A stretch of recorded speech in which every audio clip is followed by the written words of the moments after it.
Hey everyone, you're listening to Neighbor Science, the only podcast about political economy and anime. Sorry I've been absent for a few weeks. I got a bit of the old plague doom syndrome, which has killed my motivation to do extra work beyond my job lately. So my last few episodes fell through, one of them because of technical issues, one because the person kind of stopped responding to me. So I have nothing else in the can or in planning. So I'm hoping to get back on track soon, but until then, I have this interview with Zalin, who is cool and nice and has interesting insights from his job that I think we can all enjoy. Hope you like it.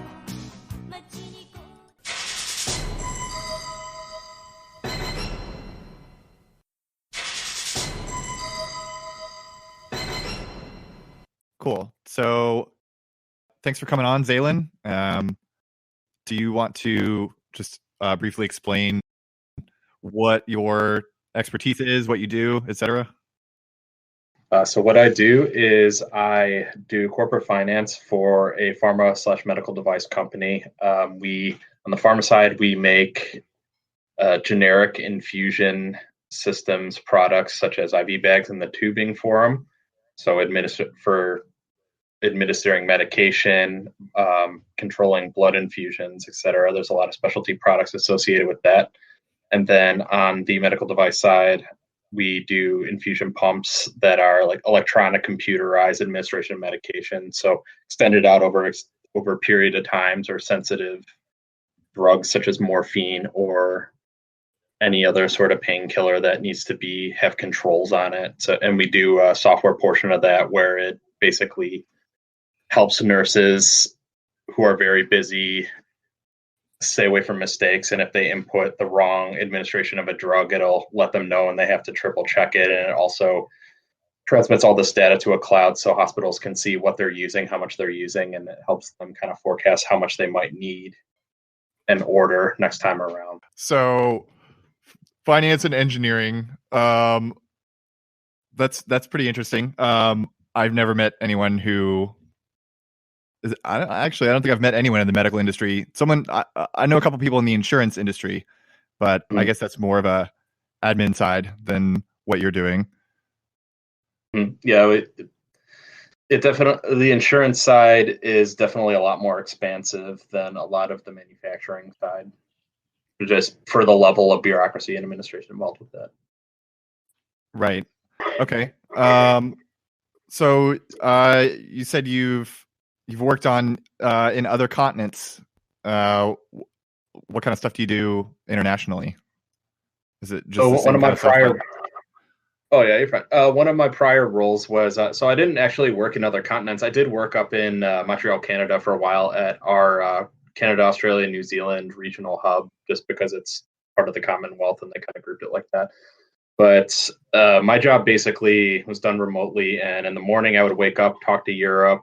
During the day was Latin America and Canada, and then in the evening was Asia and Australia. So very long days, but I would kind of have just random sporadic breaks in between. And a lot of that was just kind of coordinating a lot of financial forecasting and working with them to kind of see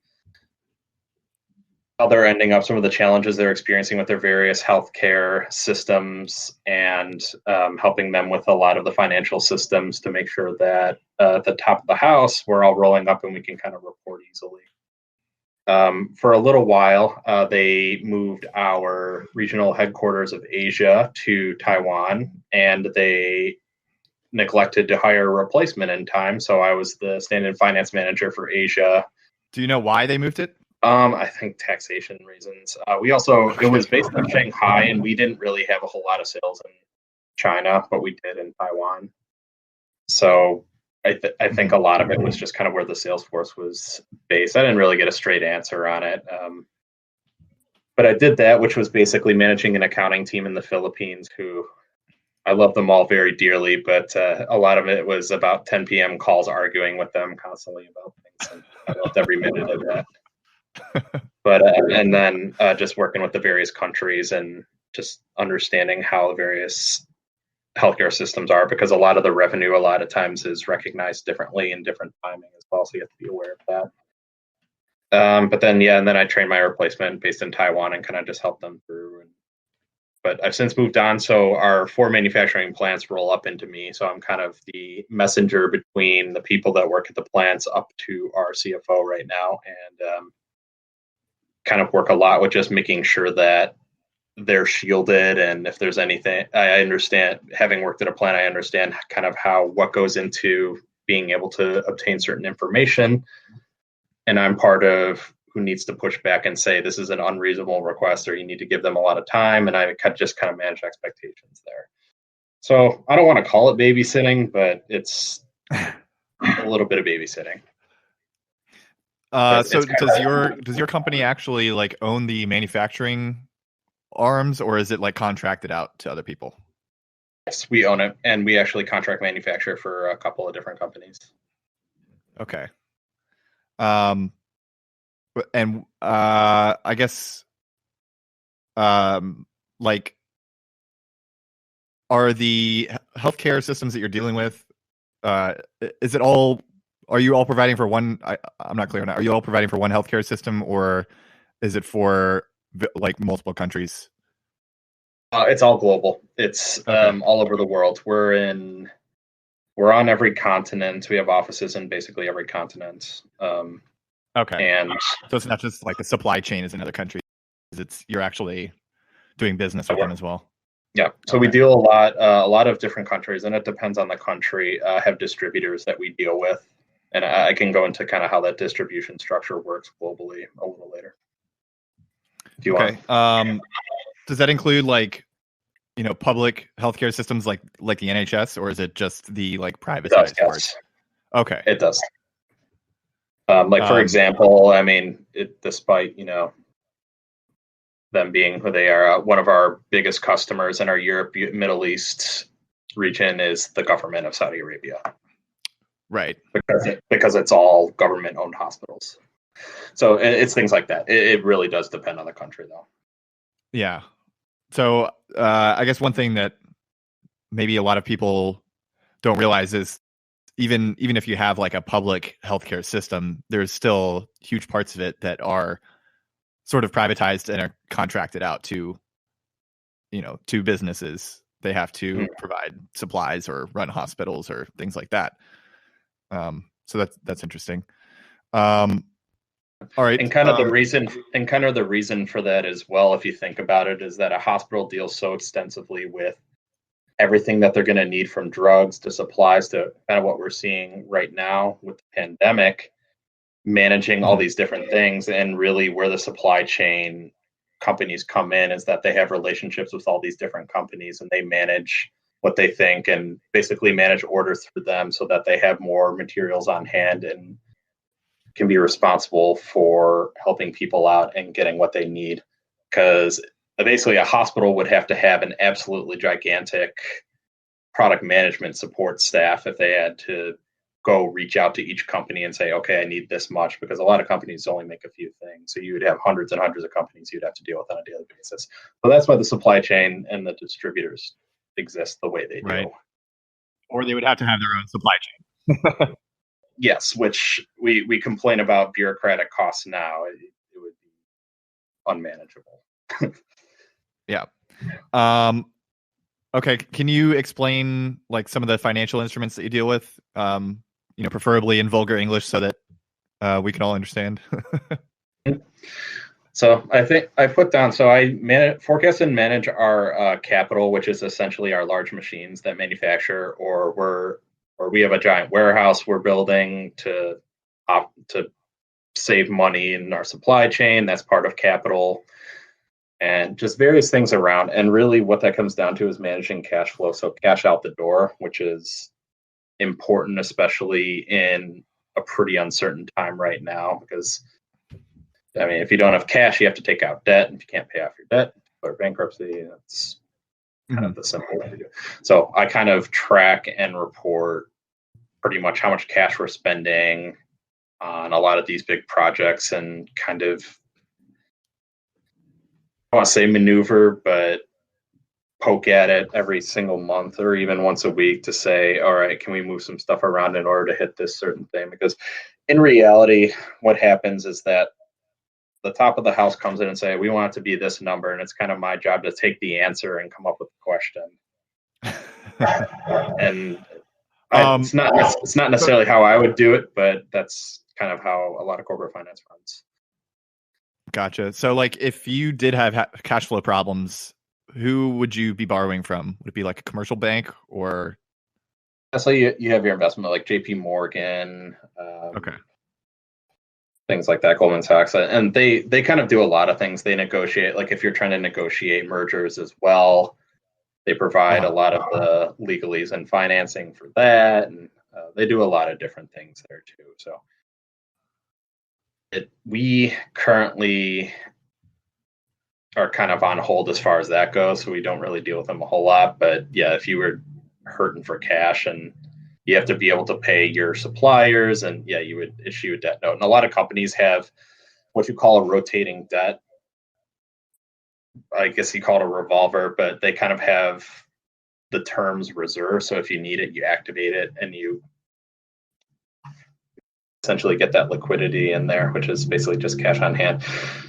So depending on the company, and obviously it's good to have debt too. It's the same with your credit rating, right? If you can have a healthy amount of debt, people like that.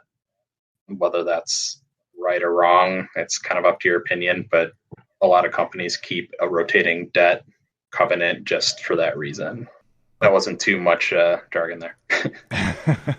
All right, so you have something down here about rebates and chargebacks. Can you talk about that a little bit? So this is, I don't deal with it much anymore, but this is more on the sales and commercial sides. So for example, what we're selling a hospital product and we're negotiating with a customer. A customer is going to go through either a wholesaler or a distributor. So what's an example of a product that you would sell, just so we have like a specific? An IV bag. So big bag of saline. This, say a hospital system comes in and says, all right, we want 200,000 units over the year. And a lot of times they say this is basically so they can guarantee that they have a supply. They'll sit there and say, I want this much. I promise to buy this much. So what we're going to do is we're going to invoice them at our rate that we would charge if they did not have a contract, which tends to be a lot higher because you're not guaranteeing us the sales and supply there. So we're not going to sit there and give you a discounted price. So this is if they just came up to you and were like, I need 200 IV bags, this is the rate that you would charge them for that. We would charge them more because theoretically they're taking it away from other people that right. Okay. May also want it. So there's incentive to sign longer term contracts for that reason. And that's the same with a lot of different industries as well, like even for like car payments and things like that. And it's dependent, but yeah, if you're buying a car with cash, it's cheaper. But right. It's kind of scratching both our backs. We guarantee we're going to get you this much, or we pay pretty heavy penalties, but they guarantee they're going to buy a certain amount, or else they're going to have to pay us. So it's kind of just it's a mutual understanding. And so we send them the bill for that much of the top amount and then say, okay, you have a rebate.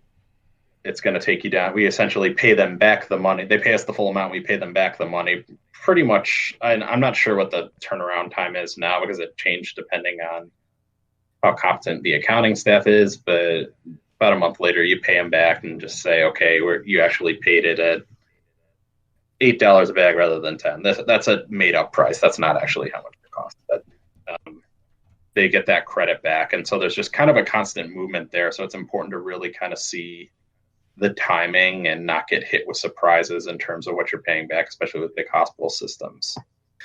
As far as chargebacks go, so basically these distributors buy up a certain amount of supply, and dependent if we don't necessarily have as many customers through them as they need, they'll buy a bunch of supply, assuming they can probably sell it. So we sell it to them at $10, and then they go and say, all right, we needed to offload this inventory. We sold to them at $6. So we're going to say, okay, we'll give you the money back. And that's negotiated in like the initial contracts there. But it would be like, okay, so you could only sell it for this much. We'll give you whatever money back to make you whole. So there's a lot of just like mutual basically mutual rules back and forth to make sure everyone's conforming to the contract, and it's pretty standard across. Okay, so that's specified in the contract ahead of time. Mm-hmm. So I was listening to True Anon recently. I don't know if you listened to that one. It's like a leftist conspiracy podcast, basically. And I think I follow their Twitter account, but don't actually listen. Gotcha. Okay. Yeah, they had someone from the health insurance industry on there who was talking about how insurance companies right now are highly leveraged, which to listeners that don't know, leverage just basically means they have a lot of debt to try and improve their market position. So they take on debt in order to,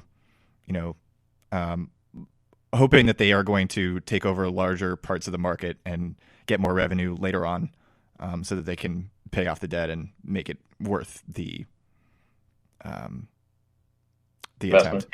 Yeah. So can you explain why they're highly leveraged at all? So this is kind of an educated guess because I actually did talk to my friend who's in the insurance. He's an actuary in the insurance industry, and it's not super clear either. But basically, from what I would say is that it's all about managing your risk, and a lot of times too, and you see with like the presidential race right now, people will sit there and say, like when Bernie had his surge, these healthcare stocks were tanking, and so a lot of this is dictated based on laws, and I can tell a story about how that's impacted my role before a little later. But what you're trying to do with issuing debt is a lot less risky than equity, because a lot of times equity too, if you're not doing a good job, you can get overruled and forced out, and anyone in a position of power doesn't want that. So the issuing the debt is kind of just taking on, it's making the assumption that you're going to be able to pay it back, and you're taking on this debt in order to stay afloat in a more risky market. And then when they're earning a lot of profits as well, and so there's no issue for them to pay back this debt. So it's good for them to continue to take out this debt and basically keep it going so that when things kind of do tank, you kind of have it in your back pocket. It's risk management. Okay. And it's, especially right now, there's just a lot of weird levers being pulled. But again, this is just kind of my overall look at it. I don't have an intimate knowledge of their strategy regarding that. So would that sort of thing affect their ability to make payouts to patients for their, plague treatments? So at least for this situation, I don't think the insurance companies are going to be super affected. Obviously, it's going to be impacted by the amount of people who go to the insurance or the emergency room, but really a lot of the burden is going to be put on the hospitals, because hospitals make the assumption that a certain amount of people are going to be covered by insurance, and then they obviously, according to the law, you're not allowed to reject treatment from someone who doesn't have insurance, but you have an assumption that a certain amount of this is going to have to be written off because you're not going to be able to charge someone. So insurance companies kind of have just the assumption that a certain amount of people are going to have to use their coverage for the emergency room visits, and then they have assumptions based on customers. So they're going to see a little bit of pushback there, and they're going to take a bit of a hit. And really it's going to be dependent on how the next couple of weeks shape up. But a lot of the burden, and that's why you hear a lot about hospitals needing bailouts right now, is that these assumptions that the hospitals came for how much they're going to be able to bill insurance are going to be way lower than their actual costs. So they're going to be basically eating a whole lot of this stuff. And even just in general, you assume that a certain amount is going to be covered, and emergency room visits aren't necessarily covered as much. So it's really going to hurt the hospitals. I don't think it's going to hurt the insurance companies too bad. And to be completely honest, not a lot, and it's spread out between a lot of different age groups, but it's affecting predominantly the elderly population. That's where a lot of the truly critical patients are, and they're covered by Medicare. So that's governmental insurance. Okay. So hopefully, not hopefully, but the insurance industry shouldn't see just yet too much issue. It's going to be the hospitals that are going to take on a lot of that cost, and that's going to hurt them a lot. They're going to need to be able to cover their payroll for a lot of overtime as well. They're kind of getting hit by both sides. That makes sense. So, like, does your company make ventilators at all, or do you know? Okay. Do you know much about the manufacture of ventilators, or is that outside your area? I know kind of the medical device manufacturing, and it is a little interesting. I've dealt a lot. I've done some roles before where we've talked with the FDA and kind of some of their various guidelines. You hear about a lot about relaxing certain FDA approval measures. Mm-hmm. And that really kind of shows you the massive barriers to entry when you have to sit there and relax rules for people to start making these. And for ventilators as well, these aren't things that necessarily have to be made in a truly 100% sterile environment. It has to be clean. It has to be sterile. They have to work right. But they're not like a drug where that's going into the bloodstream and needs to be made in basically full alien suits. And for example, we shine lasers through everything, and there's a human hair floating in one of the bags. You throw out the entire thing, and you examine every single one. You send them away and examine every single one of them and make sure that it was a one-off. Oh, wow. It's a little different pumping oxygen versus injecting things. If it's going to the bloodstream, any sort of impurity can kill you. Yeah. So it's really encouraging that they're having people retool and repurchase to make ventilators. But that whole thing with GM, I mean, having dealt with capital so much, it is very expensive to change your capabilities in machining. You have to get people to specifically tune these machines, and then you have to get someone from the FDA in to say, okay, this will not kill someone, right? So they are very careful, and this is something temporary. I am very much in the opinion that this should be a temporary relaxation and should be permanent relaxation. The regulations of the pharma and medical device industry exist for a very, very good reason. Yeah. But we aren't really specifically tooled for that sort of thing. Have you seen the open source like COVID device, like treatment devices people, like the people that are trying to make like 3D printed ventilators? That's an excellent idea, especially in an emergency. Oh, you think it's a good idea? Okay. I thought you were going to say it's silly. In an emergency, I think it's an excellent idea. Okay. I think in normal times, people just going in 3D printing a lot of their products is a slippery slope to some preventable deaths. Uh-huh. Which, again, on the other side, with things costing the way they do, there's a lot of preventable deaths from people not getting care. So it's kind of damned if you do, damned if you don't. Mm-hmm. But it's one of those things where I don't necessarily want to use China as an example, but when I mentioned that we don't really sell much in China is because they have a lot of companies that pop up that do less regulated, much cheaper substitutes. We're almost a premium product in China because we go through these stringent FDA inspections where a lot of the more wealthy people will say, okay, we can guarantee this is safe. People can get lower cost options, but you live with a little bit of the risk of there being impurities and certain things wrong with it or cheaply manufactured. I'm not specifically picking on any Chinese company there, but that's just kind of an example of where you inherit some risk. People do value how strict our system is with that. But in the case of a ventilator where nothing's going to the bloodstream, it's to help airflow and help you breathe. I think it's Gotcha. Okay.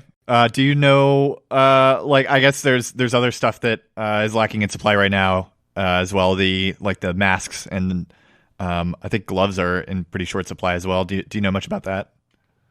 Did you say blood thinner? No, sorry, masks and gloves. Oh, gloves. I'm sorry. I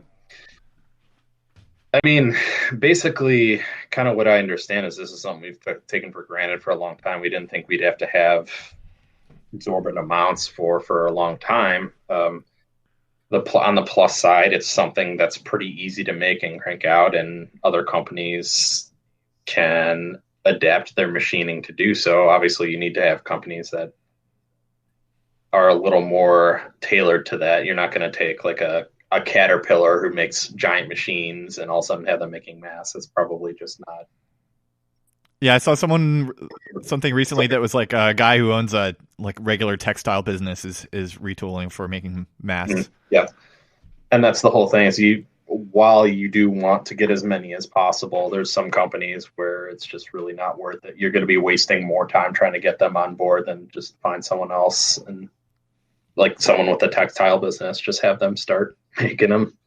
Would that be also subject to a lot of FDA regulations, or is it different? No, not because really. It's like okay, because it's personal. These things that are domestically sold, like are sold over the counter and just in pretty much every single department store. They're not. They're regulated to a point where when they're packaged, they're clean. They're not just ridden with virus, but if they're not sitting there and going through like immense multiple day sterilization things because it's just not necessary. So they're a lot easier to make, but you also need a lot more of them than anything else. So, and really, again, as I said before, it's just there's no incentive for these hospitals to be hoarding all these things because you'd have to have a big warehouse of things expiring and going bad. This is where the reason that you talk about the flattening the curve being so important is more so just to be able to maintain that supply, because in normal times, again, it doesn't make any sense to have this massive amount of inventory when you're just going to have to throw a lot of it out. There's obviously having safety stock of anything is important, but not to this extent. No one really assumed that there would be a full country shutdown, basically. Yeah, it's funny. I've seen articles for like years that are like, everything in our system is just begging for a giant global pandemic that just blows through everything. And me and everyone else that read it was like, that'll never happen. And now that it's actually happened, it's like, whoa, how did that happen? God damn. Yeah, I do think this, and we have famously short memories, so I'm not going to get my hopes up too much, but I do think that this is going to influence a lot of thinking around lean manufacturing and just-in-time purchasing. Right. Yeah. Of just doing the bare minimum. Do you want to explain what that is real quick? Because I don't think everyone knows. Lean manufacturing is just kind of, at least at a top level, is just kind of cutting costs wherever you possibly can, making sure you're the most efficient operation possible. So I actually, in my internship, I worked at a heavy agricultural machining plant, and I legitimately was I would look over lean projects, and some of them were as simple as I moved my tool bench over here, so I would take 20 less steps each time I had to go back and forth. And you sit there and you calculate how much time that took, and you're like, all right, you get paid $25 an hour times 20 minutes a day. Like over the year, it's going to save like, I don't know, 10 grand. I'm just spitballing. And you would call that a lean manufacturing process. It's all about making things as efficient as possible.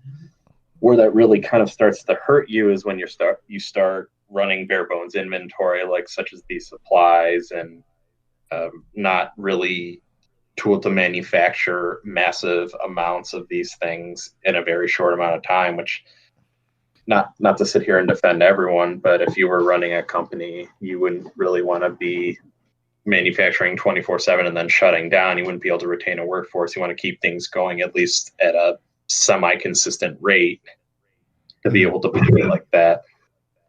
It's kind of eliminating. Yeah, I mean, it makes sense if you're.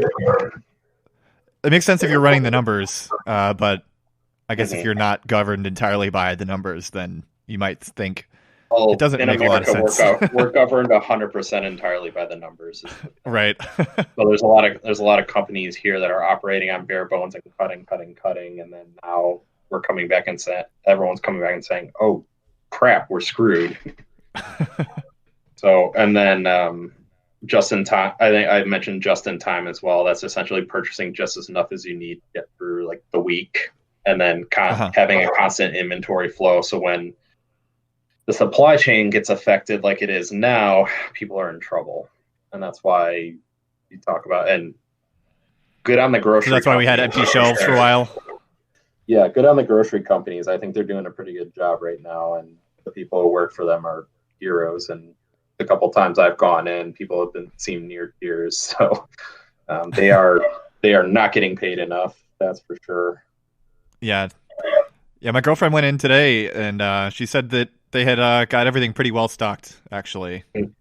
I think now that they've gotten past the original panic buy pretty well, there's Yeah. just certain things like toilet paper that is going to continue to be hoarded, which Get a bidet. kind of a necessity, but it's not like you need it to stay alive.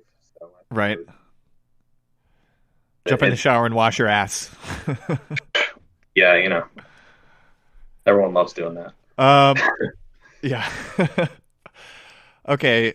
So I asked for questions from friends of the show, and most of them, I think, thought you were like a pharmacist. So I don't think we're gonna go through most of them. The one that we left up here is why are they allowed to garnish your wages for healthcare bills? Okay. Because at some point someone passed a law saying they're allowed to do that. Gotcha. Okay. I mean, it kind of falls into the same category as child support, right? Not that it's the same thing, but it's kind of under the same jurisdiction of this is something that they can garnish your wages for and can come after you. I would just say that the people chasing after you for these things have powerful lobbies. So are there secondary markets for medical debt, like unpaid healthcare bills and stuff? Just debt collectors. I've been chased after this before because I moved like 4 times in 2 years, and so I must have forgotten to forward my mail or something. Lost in the mail. Yeah, basically someone called me out and it's like, yeah, $150 for this check. I was like, I don't even remember this checkup. But it's just like, all right, well, can I just pay it now? They're like, yeah, one impacts your credit. I was like, yeah, okay. I was like, wait, this isn't the hospital. It's like, no, we're a debt collection agency. It's like, oh, okay. So the hospital is essentially, when I talked about a certain assumption of billing getting written off, basically a lot of times in order to make just like a little bit of their principal back, they'll sit there and sell these debts for pennies at a cost, and then these people kind of a little scummy, no offense to anyone in the debt collection agency, actually kind of offense, will sit there and go after people a lot more aggressively and try and garnish certain things to get this money paid.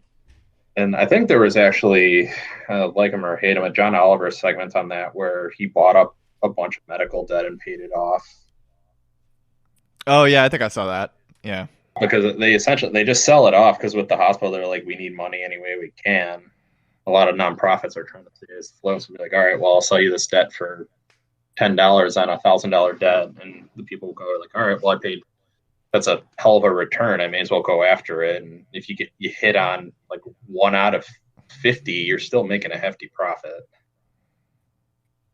It's there to answer the question. Yeah, there's a secondary market for it, and a lot of it's debt collection. So is there like, since there is a secondary market, are there other things that are present for other forms of debt, like subprime lending? Not that I know of. I think this is one of those things that has real bad optics. I am certain that there is a good amount of this debt traded on. It's just not quite as public as maybe housing or something, because despite them seeing like they don't care about PR, it's pretty bad PR. But right. I don't necessarily know of any funds that take on huge chunks of medical debt because of the risk. A lot of times with unpaid medical debt, you're probably not going to get it paid. People are more likely to declare bankruptcy, but I would be very surprised if there weren't hospital systems selling that into secondary risky funds. I just don't know of any off the top of my head. It's not like housing where. Okay. All right. So, my next question is it all a house of cards ready to tumble down in a gentle breeze? And by it, I mean the healthcare system. I'm trying to think I wrote something here. Depends how much money you have, which seems so if you have money, then you're fine. And if you don't have money, then you're not, basically.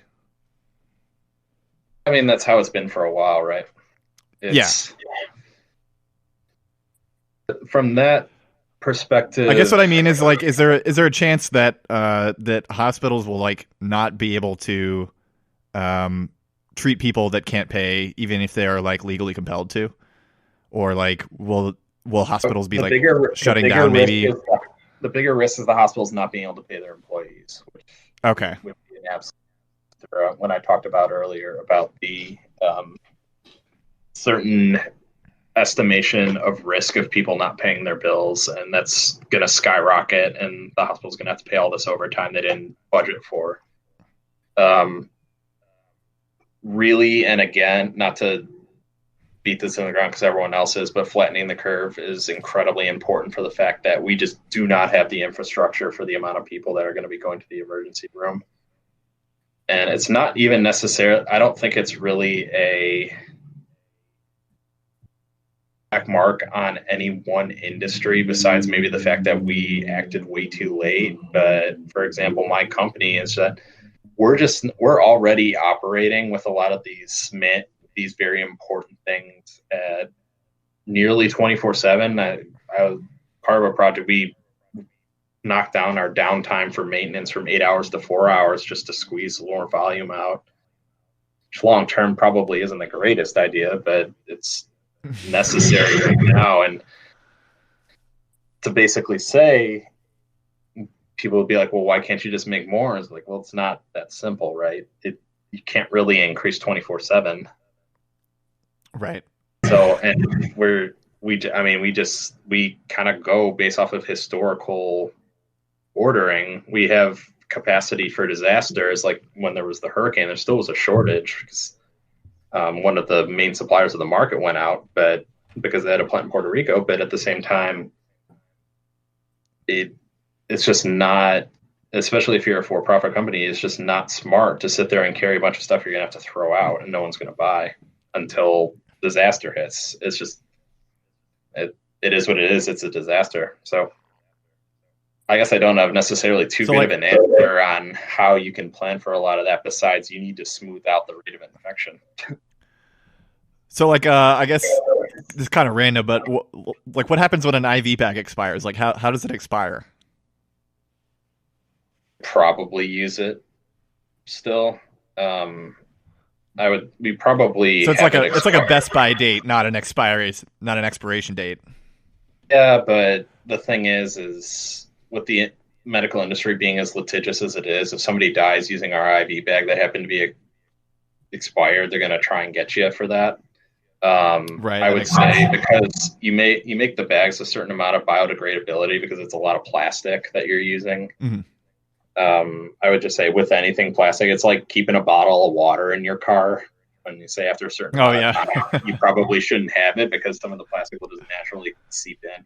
I don't think that necessarily happens nearly at that rate because it's a much higher quality plastic, but just with anything that's not just like straight distilled water, you're going to get some sort of degradation, especially with something like your lactated ringers or a vitamin solution where you have different minerals in there or electrolytes. They're going to degrade and they're going to not be as effective. So that's kind of how that expires. And they have to refrigerate them too, just to kind of slow that down.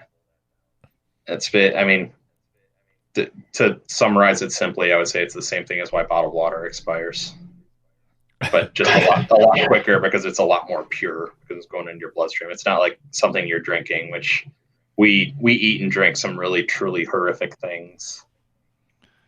Yeah, I actually opened a expired gallon jug of distilled water today that I bought like a couple of years ago.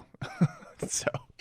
Yep, I think it pretty much is that it gives it the amount of time for impurities to squeeze through. But again, you're probably fine. We're just legally going to say this is not on us. Yeah, I've already microwaved takeout containers that are probably seeping plastic chemicals in there. So I think that's a lot worse than the jug of water, but we'll see, I guess. Well, simply living is a carcinogen. So right. And what I would kind of want to hit on there, though, when I talk about just litigation is that that's a lot of the Mhm. reason why. I guess they're not necessarily on this topic yet, but that's something I want to hit on as far as overprescription. What sorts of things might be responsible for doctors overprescribing medications and treatments, like such as opiates? My understanding, and this comes from various sources from working in this industry to friends who are doctors slash PAs to people on the insurance side, we are a very litigious people in America. There's a reason why a lot of rural healthcare systems are so poor. Is a lot of times with malpractice insurance, there's just not a monetary incentive to be able to pay that off. You're going to be losing money.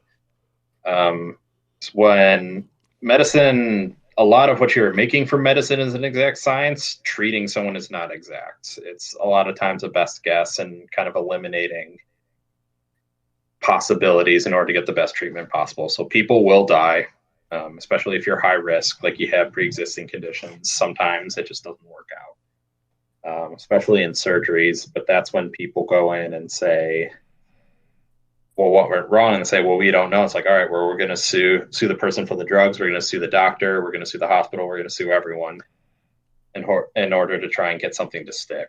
And basically what that comes down to is that doctors are afraid that if they don't treat something up front, people are going to sue them and say, well, you didn't diagnose this, so you're supposed to be the doctor. So what they tend to do, and this is big in antibiotics, is they overprescribe and say, okay, take this like amoxicillin or something, take this for a certain amount of time, probably won't hurt you. But then what happens is that helps everything build up drug resistance, and it's really starting to hurt in terms of drug resistant bacteria. On the flip side, in terms of pain, a lot of people go in there and will accuse doctors of not helping them when they say you just kind of have to let the pain go away. So they'll prescribe certain painkillers to just mask the problem, not necessarily solve it. And America, just from what you see basically everywhere around, we're a society of extremes. We get drunk, we want to get drunker. We want to numb even more. Compared to it's like a lot of European special drink, we love getting hammered. That's kind of the best comparison I can use. We want when we have something, we want it as much as possible. That's so with the opiate thing is, I'm guessing that you can't sue a doctor for not treating your pain, but that maybe like you could get sued for just some bullshit and you want to avoid that. Is that kind of what you're getting at? Kinda. I mean, a lot of times too, right, is that people have lingering pain that can go away, or if it's something like arthritis. I know there's arthritis treatments, or it's kind of there's a lot of continuing pain that just necessarily can't be treated very well, and a lot of times it's rather than waste the doctor's time and resources, they overprescribe to kind of say, okay, it's like I need to treat other things. And gotcha. I mean, part of that's a little bit of the indictment on our overstretched healthcare system. And that's kind of, and I know they've definitely been dialing it back recently, just based on opioids, and then also for benzos with people's health. People are getting hooked on like Xanax and everything because that's an easy way of being like, I have anxiety, rather than going to therapy or going and finding a more long-term solution. They're prescribing the fast acting up front, and people are getting addicted to it. So it's very much an instant gratification type of culture, and I don't have time for this. We need to move on, and I need to try and help you this way. On the flip side, there's also, and this has kind of been brought into the light a little bit, a lot of companies' sales reps are incentivized based on volume. So one of my friends who works in a doctor's office will text me and say, okay, Pfizer brought our lunch today. And it's like, oh, what are they making you do? And he's like, oh yeah, we're going to try and prescribe like a Viagra or something. They have those commercials, ask your doctor about this, and be like, well, if you're asking him about that if he hadn't prescribed it already, it probably means you don't need it. That's legal. That's illegal basically in every other country but ours. But part of that is that these drug reps will. It's a policy of no kickbacks, and a lot of the drug companies have gotten a lot of punishments for these kickbacks of doctor prescribing a certain amount. They pay them, but right now they give the doctors like lunches, trips to conferences, vacations. It's just basically non-monetary incentives to prescribe a certain drug. And because of that, doctors are overprescribing, so they're trying to get these benefits there. And then on the flip, and then these drug people are pushing those types of volumes in order to meet their quota, so they can earn more money. Just trying to make a better living, and it's kind of a slippery slope. It kind of hits on all different levels of it.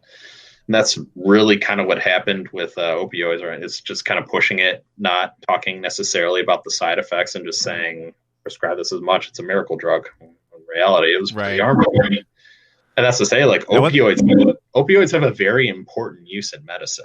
They are great drugs for treating a lot of things. It's just that I'll say. Like, I had knee surgery earlier this year, and they gave me some, I forget what it even was, but it was just, I was like, I have to take these. So, like, if you're really in pain, yeah, otherwise just take Advil. I was like, you know what, I'm not even going to bother, because where I live is just very high in opioid cases. Like, I walk past it every day, so it's not worth it. Yeah.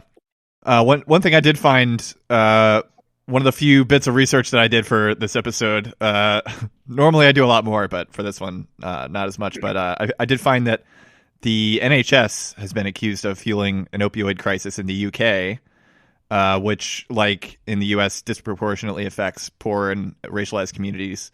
And Canada has a serious problem with it as well. In 2017, they had nearly 4,000 opioid overdose deaths. So there's got to be something in common with all three systems that can be contributing to this.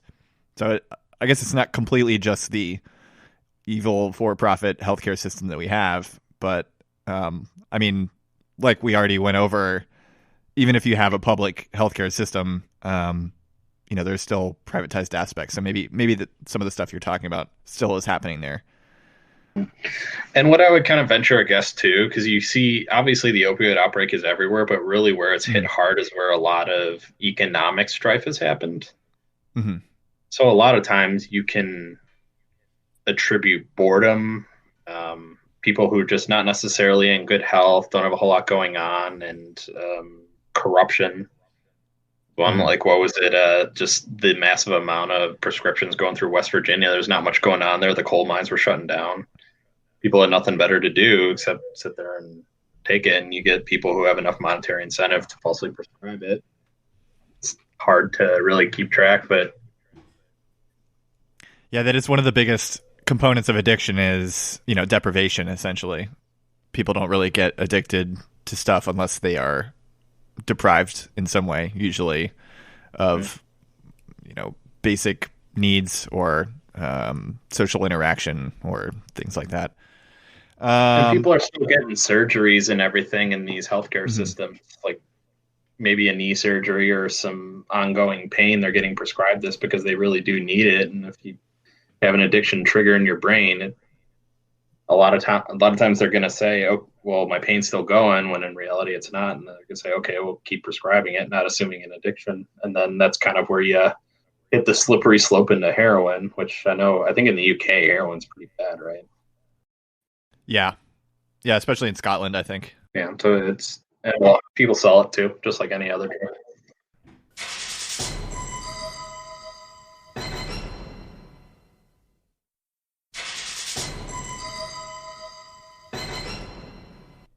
Let's circle back a little bit. I had a question that I thought would be pretty interesting to talk about. What would it take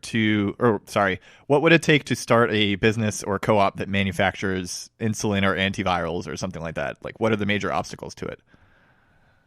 Oh, I talked earlier about FDA compliance, and at least for me, the importance of it. So the thing is with insulin, I talked about the importance of injecting something being clean. Mm-hmm. So one of the reasons why insulin is so expensive right now is because not that many people make it, and the people who do make it, obviously insulin is generic. The way people create barriers to entry is they create either specific reformulation, or you would call it a presentation, which is a proprietary method of delivering the drug. So, for example, like an EpiPen is a proprietary delivery method. A lot of different companies make epinephrine, but EpiPen is a trademarked name for the injection into someone's arm or leg or it's wherever. Like the device, right? Yes, it's the medical device that goes along with the drug. Mm-hmm. Okay. So that's part of how they create these barriers to entry. So you're going to go back, and it would be great if someone were to just start making insulin. But it would have, especially insulin, would have to be manufactured in a sterile injectable setting, which is, if I had to make an estimate, probably at least $100 million up front in terms of just hiring compliance and oversight and all the necessarily sterilization. That's all. Why didn't you say so? I got that on me right now. Yeah. So, and the thing is, and while it is pretty lucrative now, you're going to come in and say, all right, well, I'm just selling this vial, and then everyone else has already negotiated supply. You're going to have to try and cannibalize, which with these companies is going to be very difficult. There's not a whole lot of wiggle room there. Obviously, the lower cost is going to entice some people, but then these companies don't just make insulin, they make a lot of other things, and they're going to say, well, if you want this, you're going to have to keep buying this. And they could probably just like, I mean, if you're starting up a new insulin manufacturing operation, then you have a bunch of like sunk costs to make your money back on, right? Whereas these other companies, they've already done that, and so they can probably just undercut you until you go out of business. Mm-hmm. And in my some of my prior companies, I worked in sterile injectables. These were all generics. Basically, it's a battle between a bunch of different companies to become the cost leader. So the goal, obviously, is to sit there and make something still at a profit, but to sink your price as low as possible so people go with you for an extended period of time. You have drugs where people more and more just keep exiting the market until finally you're maybe one of two or just the only one. And then what happens is you lock up all these suppliers, and then you start, every time a contract comes up, you start increasing the price again. So it's almost cyclical, because as a product becomes more profitable, people are going to start making it again. But it takes them several months to get the process validated in the plant. People have to come in and make sure that everything's going and up and running. And if you let something expire, you're going to have to revalidate it. So even though it's generic, you'll have a certain amount of time of exclusivity, and that's when you really make hand over fist. So, but then that whole cycle starts again, and you sit there and you try and cost leader yourself into knocking everyone else out of the market. And like a lot of times, smaller companies will sit there and just not have the ability to spread out their costs across other operations, and they'll kind of drop out. For a little plucky up-and-comer to do that, just because they have a lot of fixed costs that they can't spread out. And a pharmaceutical giant can sit there and just basically like taking a knife with peanut butter to spread it across a whole bunch of different things. Gotcha. Okay. Just because something's generic doesn't mean it's not being predatorily priced. Right. I guess, I mean, it looks like you have an answer for this. So even though it's completely outside of your area, we can just talk about it real quick. Why do prescriptions have a bunch of different possible prices? Have you ever watched the lottery with the ping pong balls? Yes. I'm just joking. So a lot of it is, so you go to your pharmacy, like a Walgreens or something, and you see a lot of these drugs are generics, and you get prescribed something, and probably a few different companies make it. Walgreens has basically, the insurance companies have what you call pharmacy benefit management, which is just the prescription part of any sort of employer plan, which like your Express Scripts or various things like that. And so these are all negotiated supplies with certain drugs. And depending on your insurance, the negotiated supplier. So like a Teva is one. I think Mylan's another. I used to know these a lot better, not anymore. But basically, all these different pharmacy benefit management firms are negotiated with certain suppliers through distributors, and again, like you're factoring in multiple different things. Again, with the type of insurance, the negotiated supply, and for example, let's say I need like 100 milligrams of something, doctor prescribes like 150. A lot of times, if it's not something you can break off or segment yourself, they're going to have to make a lower volume special amount for that, and that tends to be a higher price.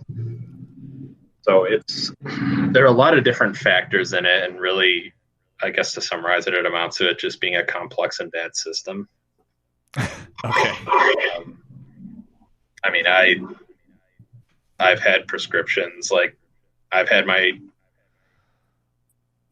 insurance company push back and just say, there's a generic drug that does almost the same thing. It's like, well, it's not the same thing. This is a different formula. And be like, well, it's too expensive. We're not going to cover it. So either you can pay $300 for a 30-day supply, or you could go with this other one. Well, all right then. So, but it was because they didn't really have anything negotiated. It was a still on patent drug, and be like, well, we don't think you need this. Okay, whatever you guys say. But that kind of branches you into that whole rare disease drugs and more importantly, biologic drugs that are a lot harder to make and a lot more specific. That's a lot of insurance companies just flat out say, we're not going to cover this. It's a last resort. So I guess the last thing that I have that we can talk about, well, you wrote it actually. You have a section here that says funny war stories. Do you want to talk about some of those? Good. I was hoping you hit on that. Let's see here. So just as like a disclaimer, just because these companies seem very important and do some pretty advanced things and have some very it means everyone's really products. serious all the time, and they all wear glasses and suits and stuff, right? Some of the bigger ones, it actually seemed like that, but for the most part, they're all just ridiculously dysfunctional, and no one actually knows what's going on at any point. A lot of them are just kept afloat through Excel spreadsheets. At one point, this is what after we got divested and carved out. I was part of a carve out team in the divestiture, which was good because I hated the company that bought us. But I had the entire company's financial statements just sitting on my desktop computer, and I emailed it to a couple my boss and was like, I'm just going to give this to you because if I die in a car accident, we legitimately cannot report. It's gone. So yeah, that exists. I would say so. I did a little time in external reporting, which is like the companies file their 10K to the SEC. Very important thing for auditing purposes. Make sure you're not committing fraud. But our old CFO had a pretty notorious temper. He wasn't really widely liked, but he was good at what he did. So the board liked him. But we had just notoriously crappy printers by the finance area. And it was late night. This was right out of college for me. It was about 10 o'clock, and we were trying to get a print off to get to our auditing firm. And our CFO was very impatient, wanted to go home, and one of the crappy printers he refused to replace just started kicking out, smearing everything, like just not actually working. He basically took an NFL kicker run-up kick into the printer. And to which we kind of just reprinted it out at a different printer that was working. And the next day, that printer was gone. So, and he talked about it. He gave us a nice big talk about being professional only a couple of weeks before. The medical device, excise tax. So that was something that came with the Affordable Care Act. I'm not here to really debate the merits of it on or off, but basically what I did, it's based on what you're exporting from a foreign operation into the United States. So you get taxed on it as 1.5%. So for some of our plants in Central America, I just essentially had to see what inventory was coming into the country and then kind of figure out if it was going to stay and be sold, which gets a little more difficult when you have a distribution network. I spent about a week working with various people and finally figuring out how much we actually had so that I could sit there and say, all right, we're going to spend so and so amount of millions on this tax that we're going to have to pay. And I worked the full week working late and then sent it to my director. All is well and good. Literally that afternoon, it got announced that that tax was suspended indefinitely. So my director walks over and says, good work, but you need to zero all this out. Have a good weekend. I drank a lot that night. I drank a lot. See what else? The Brazil wine incident. So Brazil at that time. Perfect segue for that. Brazil had a 1-to-1 import-export rule where if you didn't have an office established, you had to import as much as you export. And you have basically a lot of what companies will do is they'll buy stuff from Brazil and then sell their credits to other people, so that basically there's a certain amount made domestically. We had some crucial drugs we need to get in. And sorry, what do you mean by credits? So, like, let's say I'm buying a bunch of stuff from Brazil, but I'm not selling anything. I have a certain amount of credit to import or export to Brazil. Like, I'm importing stuff from Brazil, but I'm not exporting to Brazil. So I have these credits that I'm going to sell to another company at a premium so that they can sell stuff to them without having to buy stuff. That's kind of how that works. Okay. It's kind of the same concept with like emissions credits too, where companies get a certain amount and they don't use it. They sell it off to other people who can pollute more. Gotcha. Okay. We had to very quickly get drugs into Brazil. They were much needed at a hospital system. And so we had to find something real quick at a certain value to buy. And so we bought a very large order of wine. And so this is a pharmaceutical company that just had pallets upon pallets of wine from Brazil that we need to figure out.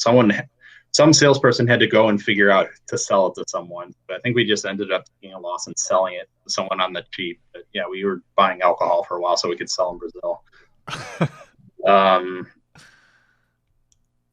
Good one. My first day working at our manufacturing plants, one of the biggest pharma plants in the world. My first day, my new boss pulls me into the office and says, do you have anything in your car like alcohol, firearms, or anything? It's like, no, I don't think so. He's like, well, go check. This is your one chance to get rid of it, because a bunch of fentanyl went missing and the DEA's here with the dogs. They were they were going through the parking lot car by car searching for people. And they basically said, it's like, yeah, if we find something you're not allowed to have on the premise, you're fired. And because I was someone who liked craft beer, and there's a lot of good breweries in North Carolina where I was.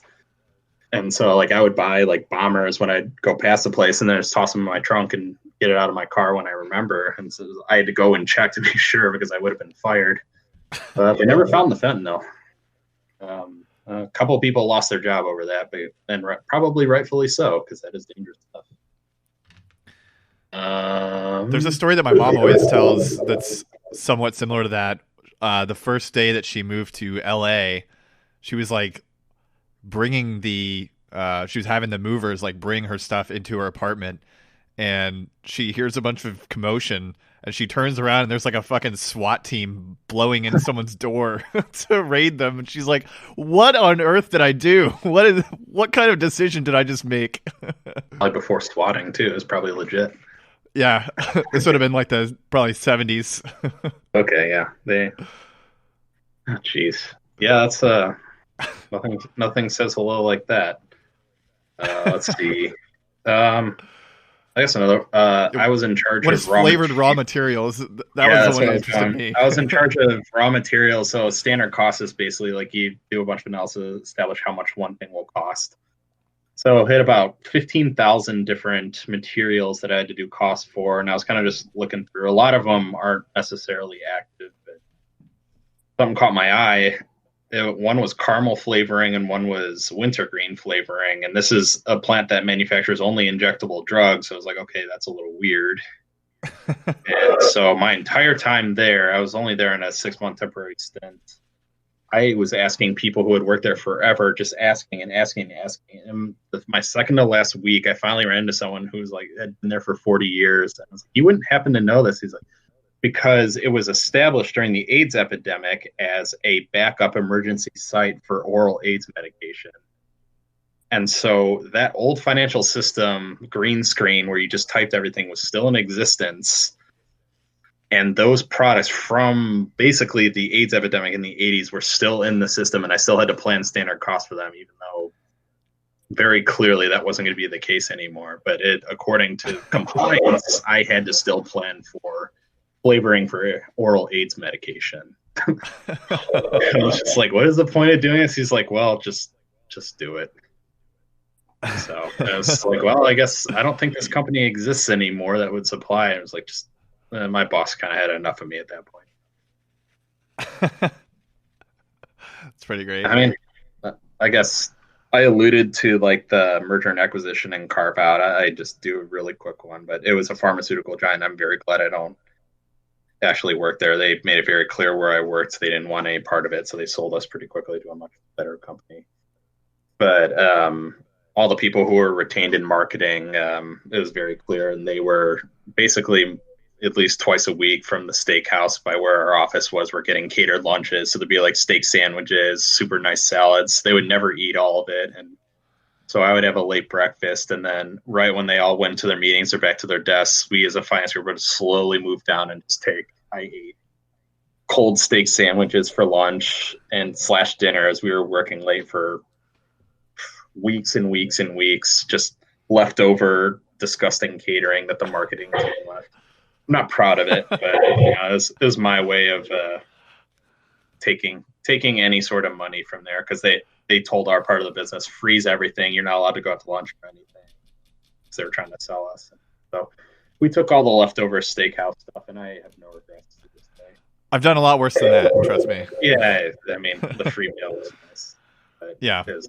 After you can only eat so much buttery steak sandwiches before you just start hurting in your stomach. Yeah, even the best leftover food that you steal gets pretty old after a little bit, Yeah, but I worked at a fancy high-end bakery in Alexandria, Virginia, which most of the people that went there were like rich people that lived in like $2 million townhouses. Oh, yeah. And we had lots and lots of leftovers because the safety margin for all the expiration dates was pretty high. So I got really good food like all the time. But it was pretty much the same thing over and over. So it did get very repetitive. Our current COO, every single meeting, because I used to do travel and entertainment expenses, I developed basically the reporting system for it. Every single month cycle, there's at least 4 or 5 orders for catered lunch Panera bread. They only ever get Panera. He loves Panera, will not order anything else. So they had a bunch of investment bankers in. I don't really know what to discuss, but they had Panera catered. And I was like, you probably shouldn't cater investment bankers Panera. That might come off as like, yeah, that fucking sucks. Maybe go a little nicer next time. I'm not advocating for frivolous spending, but you're trying to get them to give you money. You might want to do that. But yeah, that's like every single month now. He's a finance group and be like, all right, 3 Paneras this month. Okay. Well, thanks a lot for coming on and explaining all this stuff. I learned a lot. I think our listeners will also learn quite a bit. Did you have like anything else you wanted to get in at the last minute? No, I don't think so. I love talking about this stuff, and I'm not I guess I probably should have done this at the beginning. I'm not trying to come off as like an industry shill. What I try to do is toe the line between having people recognize that a lot of these things that are being made are incredibly necessary and important to our functioning healthcare system. But that being said, the system is completely fucked up, needs to be changed. And it's people getting away with literal murder. So I talk about this pharmaceutical giant I used to work for, and I've since worked for a much more ethical firm. It was just part of an integration, and it's just I was close to quitting before they sold us because it was just like I'm tired of going to work with a stomachache. and it's just some of the practices in the industry, and honestly, the solution to it is legislation. Because as a public Right. company, your entire point is to make as much money as possible. That's the core function of capitalism, is to Hmm. report to the shareholder and juice the stock price. So until they start passing laws to say you can't do this, they're going to keep doing it. Everything Right. is boiled down to a number. So it's, again, there are some truly miraculous treatments out there that are insanely important, and it's just, we need to find some way to strike a balance in the middle between having these companies innovate and make these things, but also not charging $500,000 for a hepatitis treatment. Right. Yeah. No, thanks for having me on. It was a lot of fun to talk. I can always drone on and on about this stupid bullshit. I don't know if you have anything to plug. Do you have anything that you want to plug? No, not really. Just stay safe, everyone. Stay inside. Wash your hands and everything. Yeah. Oh, that's a myth, right? All right, Zalin, thanks The again. virus is a liberal hoax. That's my plug. Have a good one. All right. Bye.